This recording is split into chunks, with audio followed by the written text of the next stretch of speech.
why do you think that people who are doing what you're doing, given the vast and self-evident injustice of this situation, why do you think they're so rare? And why in the world are you different?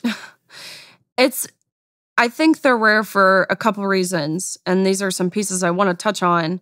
One, the silencing aspect that has gone into this.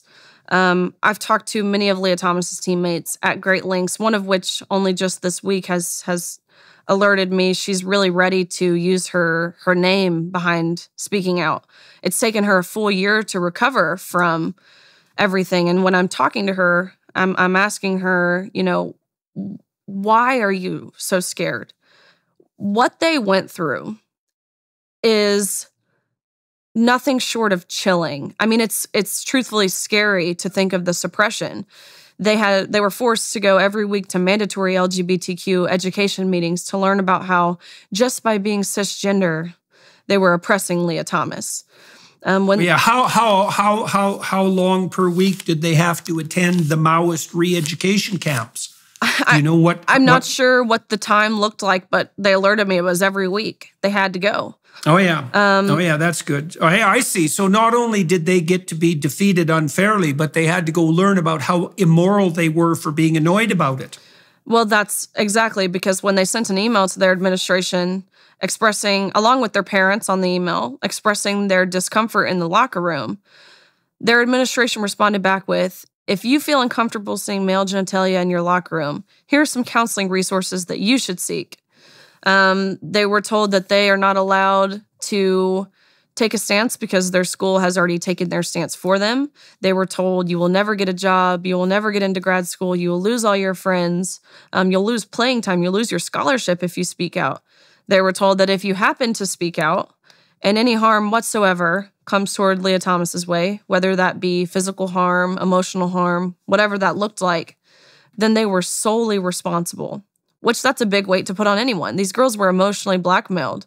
They were gaslit into making themselves feel wrong for feeling as if they wanted fair competition, which is traumatizing, right? I mean, these girls... Who is this teammate? Or can you reveal her name yet or not? I don't know if she wants me to reveal her name. Yeah, okay. There are several. I'll track that down separately. Yeah, there are several. Well, I'm not done with this yet. Of them, and I think you would be a great outlet for her to even just converse with. I'll talk to her whenever she. Tell her I'll talk to her whenever she wants. Yep. This girl in particular, actually, she disclosed to me again privately that when she was in high school, she was raped, which again is traumatic. And when she began to share that locker room space with Leah, who would, she disclosed, shower in their locker rooms, would undress, of course, fully exposed in their locker rooms. That was very... He's quite the scum rat, all things considered. No, I'm dead serious about that. There is 100% no excuse for that. And what those administrators did to the teammates of Leah Thomas it goes way beyond immoral. It verges on it's evil. It verges on criminal. Oh man, it's really something. But this girl, when she go ahead, with her background in being sexually assaulted, she went to her coach immediately and said, "This is really hard for me. Is there something we can do?" And he said, "I'm sorry, you have to be inclusive." That's what they were doing to these girls. So that's why a lot of these girls are terrified. Did you watch what happened to Nicola Sturgeon, the Prime Minister of Scotland? Yes, when she tried to be inclusive with the serial rapists? Absolutely. Turns out there are some people you just can't be that inclusive with, and psychopathic serial rapists who are claiming to be women so they can get access to women.